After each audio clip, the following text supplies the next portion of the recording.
Christos anesti eknekron, thanaton patisas,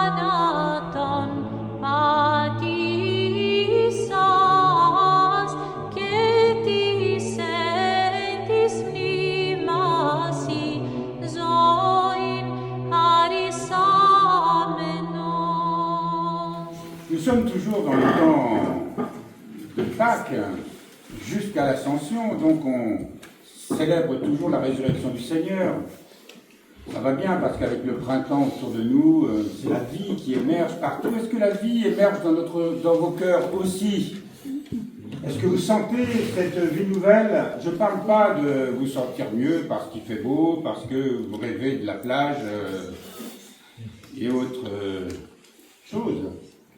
Mais du point de vue de la vie spirituelle, c'est ça que je veux dire. Est-ce que vous vous sentez comme animé par un désir de tourner davantage vers le Seigneur? Justement, c'est aujourd'hui le thème de la vigne véritable.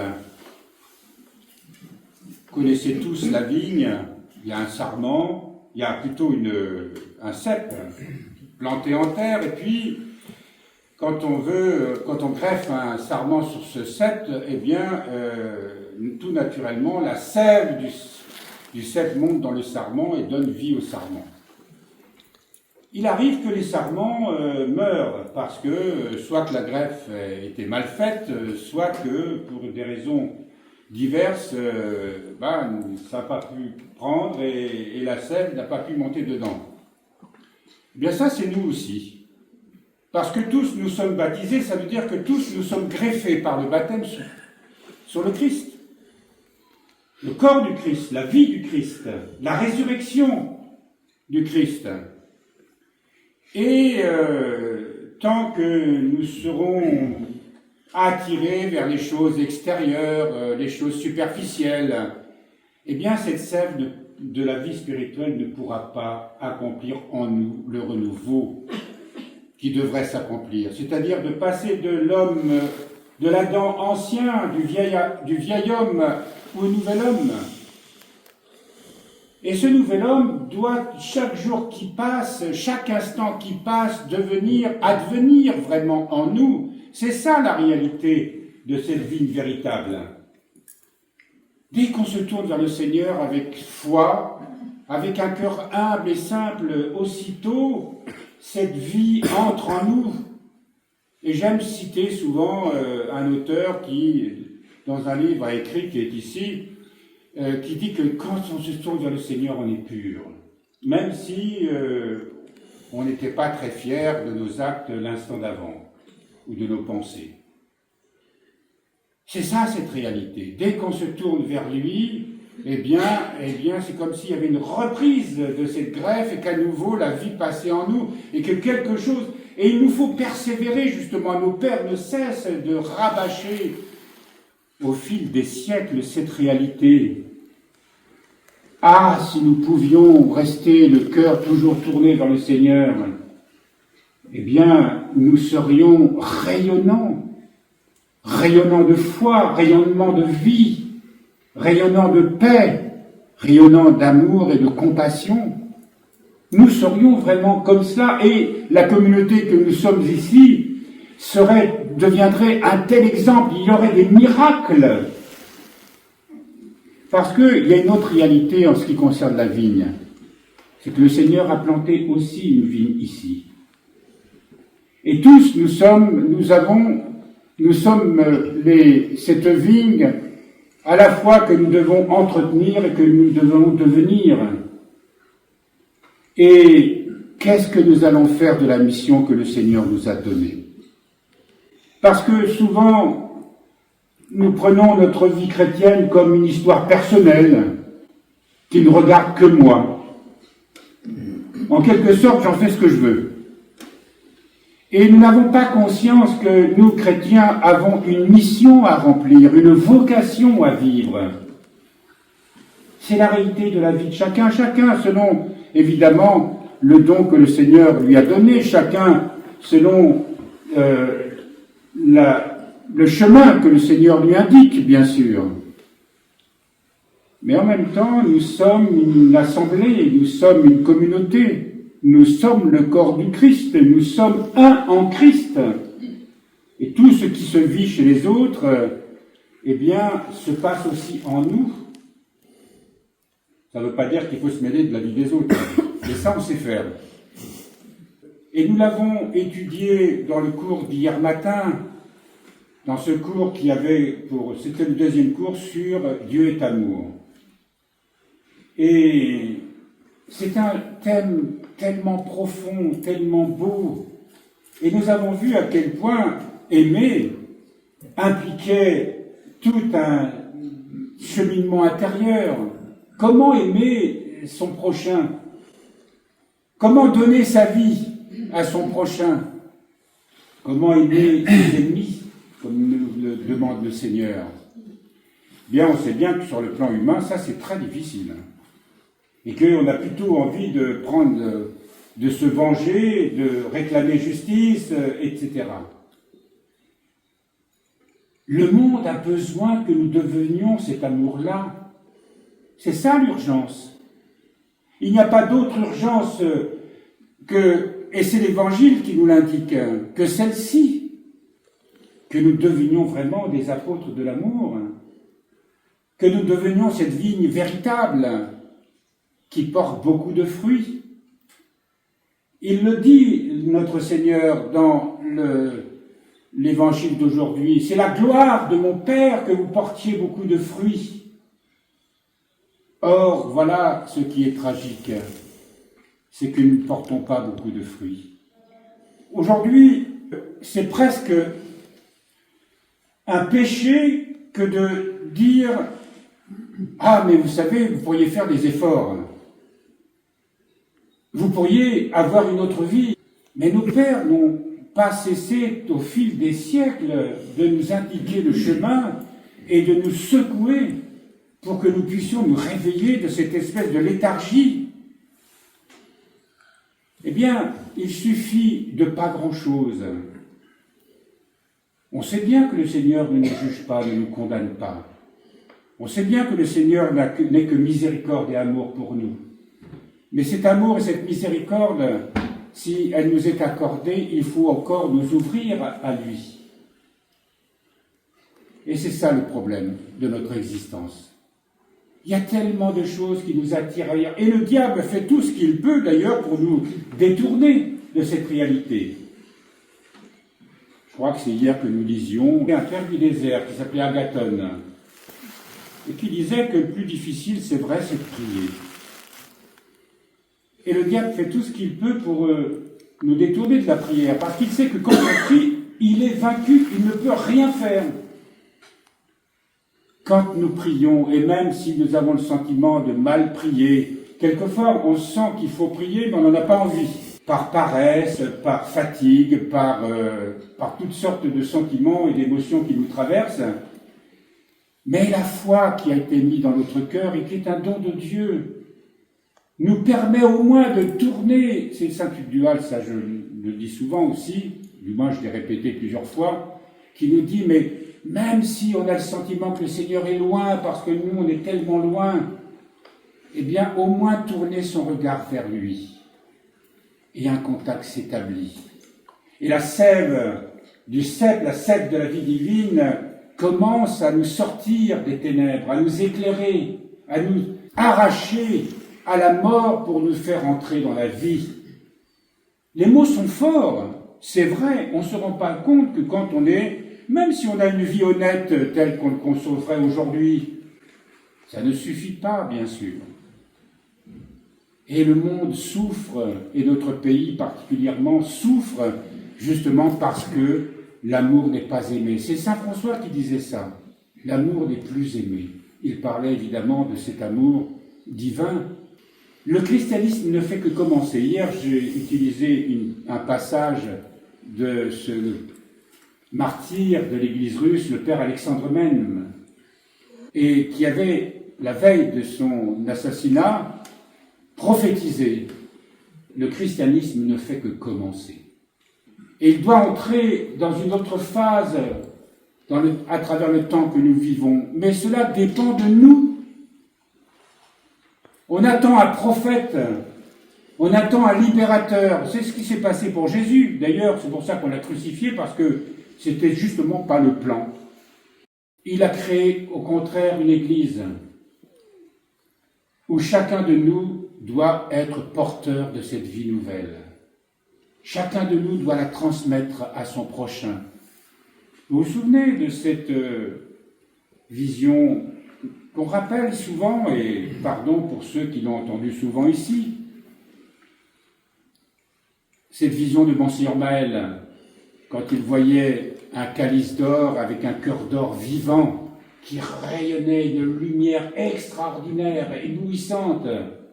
Et autour de ce calice et de ce cœur qui palpitait d'amour, il y avait l'humanité, une multitude. Mais la grande majorité ne regardait pas ce calice, ce cœur. Autrement dit, ne regardait pas Jésus. Et chacun était dans ses petites affaires. Mais il y avait quelques-uns qui regardaient ce calice et ce cœur d'or. Et la lumière qui jaillissait de ce cœur d'or les inondait eux-mêmes de lumière et eux-mêmes rayonnaient cette même lumière. C'est ça notre vocation. Notre vocation essentielle, rayonner cette lumière. Alors c'est tout un cheminement, bien sûr. Nous savons qu'il ne suffit pas seulement de se tourner vers le Seigneur et de se dire, voilà, je suis comme une sorte de canal, je vais rayonner de cette lumière sans qu'il vienne vraiment une transformation de soi-même. Non, nous savons bien que nous avons des étapes intérieures qui doivent nous conduire peu à peu à nous détacher de nos passions, de nos addictions, de nos attaches, de faire en sorte que toutes les énergies, ce qu'on appelle les puissances de l'âme, se mettent au service de Dieu, au service de l'amour. Sortir de cet égoïsme qui est naturel à notre condition humaine. Mais ceci se fait vraiment avec la grâce de Dieu, avec l'aide de l'Esprit Saint. Et parce que nous avons reçu le baptême, eh bien, nous avons cette force en nous. Il suffit de nous tourner, de tendre vers cette lumière. Et finalement, c'est plus simple, et nous le redisons souvent, qu'on ne le pense. Il suffit d'un peu de persévérance, un peu de patience, un peu de courage. Et Dieu sait très bien combien nous sommes faibles, combien nous sommes misérables, combien c'est difficile pour nous. C'est vrai. Mais Dieu ne nous demande pas d'être parfaits. Il nous demande d'être humbles. Et l'Esprit Saint vient toujours nous éclairer pour montrer ce qui en nous fait obstacle à l'amour. Et c'est là que nous avons évidemment un acte à poser. Quand je découvre que quelque chose en moi m'attache, me rive aux ténèbres en quelque sorte, m'empêche d'aimer, eh bien, c'est de se tourner vers le Seigneur. Délivre-moi, Seigneur. Parce que c'est ce qu'il demande à chacun des... Nous le voyons dans les récits des évangiles. Le Seigneur demande toujours, qu'est-ce que tu veux? Alors, il voit bien. Seigneur Jésus voit bien ce qui se passe. Quand il y a un lépreux, il sait qu'il est lépreux. Quand il y a un aveugle, il sait qu'il est aveugle. Mais il demande toujours cette question. Qu'est-ce que tu veux? Ah, je veux guérir. Eh bien, cette question se pose aussi à nous. Qu'est-ce que tu veux? Est-ce que tu veux vraiment guérir? Alors souvent, vous savez ce qu'on fait, hein, c'est qu'on prie et puis on est tellement attaché à notre faculté humaine qu'on ne veut pas vraiment guérir. Et si on le désire, eh bien, cette guérison nous est donnée. La guérison spirituelle, toujours. La guérison physique, parfois. Si le Seigneur juge qu'elle est utile pour nous. Et quelquefois, dans la maladie, il ne nous guérit pas parce qu'il sait que c'est notre âme qui doit guérir à travers cette maladie. Quelquefois, il ne permet pas qu'on meure tout de suite. Cette maladie se prolonge. Quelquefois, tout au long d'une longue existence. Alors, évidemment, la justice de Dieu n'est pas la nôtre. Mais tout ceci, c'est toute une pédagogie et toute une miséricorde et tout un amour parce qu'il veut nous sauver. Il souffre de communiquer un amour que souvent nous refusons. On a tous envie d'être aimés. On a tous envie d'aimer. Vous voyez un peu comme c'est difficile d'aimer. Il suffit de savoir que dans le temps, nos amours se fatiguent. Mais il y a quand même des amours qui réussissent, Dieu merci.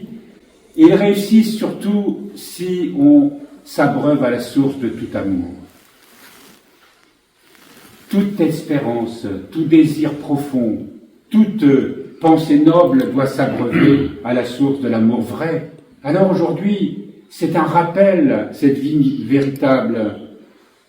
Le Seigneur nous dit, si tu savais le don de Dieu, ces paroles qu'il a dit à la Samaritaine, si tu savais l'amour que j'ai pour toi, si nous savions l'amour qu'il a pour chacun d'entre nous, un amour fou, un amour infini, inconditionnel. Il suffit de se tourner vers lui simplement. Certes, c'est vrai que c'est difficile pour nous de vaincre cette nature humaine qui s'y oppose toujours. Mais la grâce nous est toujours donnée, et c'est pour ça que nous avons besoin d'une règle de prière. Et c'est pour ça que nous avons besoin de conseils spirituels. Et c'est pour ça que nous avons besoin d'une certaine ascèse, c'est-à-dire de certaines pratiques chrétiennes. Et c'est pour ça que vous êtes ici ce matin, pour recevoir le corps et le sang du Christ, qui à chaque fois doit nous donner le sentiment d'être remplis de sa présence, de sa force, d'une volonté nouvelle. Vous savez, au cours de cette réunion du clergé, hier, quelqu'un m'a posé une question à propos de l'acceptation et de la détermination. Tous nous disons oui au Seigneur Jésus, bien sûr. Bien sûr que je veux ton amour. Bien sûr que j'aimerais aimer comme tu nous aimes. Et nous sommes prêts à dire oui. On est toujours, c'est ce que saint Paul dit, hein, l'esprit est fort, mais la chair est faible. On est plein de bonne volonté. Mais est-ce que nous sommes déterminés? Et la détermination, c'est que de savoir que notre oui est souvent faible, velléitaire. Nous sommes lâches. Le Seigneur le sait aussi, ça. Il nous connaît tellement mieux que nous. Mais simplement être déterminé et ne pas lâcher l'affaire, comme on dit. Seigneur, je veux vraiment vivre en toi. Je veux vivre de toi. Je veux être toi. Je veux vraiment être ce que tu veux, tout me donner, tout me faire partager. Alors on se relève aussi, souvent qu'il le faut. On ne se décourage pas. On s'entraide les uns les autres. On marche ensemble. Vous avez vu comme cet évangile se terminait sur cette note d'unité, de nous aimer les uns les autres, comme je vous ai aimé. C'est le comme je vous ai aimé qui change tout, c'est vrai. C'est notre vocation. Est-ce que nous allons devenir une communauté qui faisait dire à ceux qui regardaient les premiers chrétiens, juste après la Pentecôte, la première communauté de Jérusalem, on disait, voyez comme ils s'aiment. Voyez comme ils s'aiment. Alors, si on veut vraiment nous aimer, si on veut vraiment découvrir ce bonheur d'aimer, cette paix profonde et cette joie profonde qui indique en nous que l'Esprit Saint est là, qu'il nous guide, même si on se sent misérable, même si on se sent pauvre, même si on se sent en décalage, et c'est très bien de se sentir justement, et c'est parce que c'est la raison de l'humilité même, de savoir qu'on n'aimera jamais assez. Mais l'amour a ceci d'extraordinaire, c'est qu'il n'est pas statique, c'est qu'il ne cesse de croître.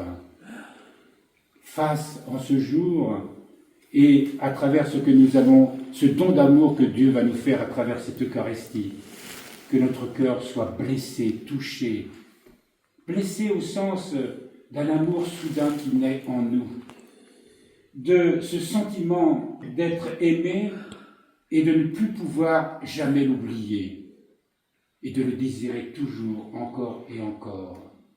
C'est ça notre vocation chrétienne. N'ayons pas peur. N'ayons pas peur de notre faiblesse humaine. N'ayons pas peur de notre péché. N'ayons pas peur du monde. Le monde a besoin de nous. Pour le sortir justement de ces ténèbres, il a besoin de l'amour que Dieu nous donne. Il a besoin qu'on répande cet amour.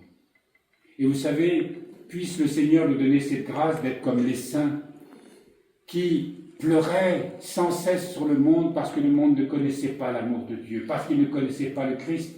Notre vocation, c'est d'apporter le Christ au monde, apporter son amour, faire en sorte qu'il soit reçu dans le cœur de tous les hommes. C'est ça la vocation de l'Église. C'est pour ça que le Seigneur l'a créée. Et il nous donne cette grâce immense d'être à l'image et ressemblance de cet amour en lui, à l'image et ressemblance de cet amour en lui, d'être des saints et des saintes. Tous ici, personne ne sera exclu de cela. Et il y a des saintetés qui ne sont pas connues, mais qui ne sont pas moindres que celles qui sont connues et qu'on met sur les autels, comme on dit. Alors voilà pourquoi nous clamons encore et encore durant ce temps de Pâques que le Christ est ressuscité, parce que c'est une manière de dire « en moi, il est ressuscité aussi ». En moi, il ne cesse de grandir, elle ne cesse de grandir cette résurrection. Alors encore, nous pouvons le dire, Christ est ressuscité. En vérité, il est ressuscité.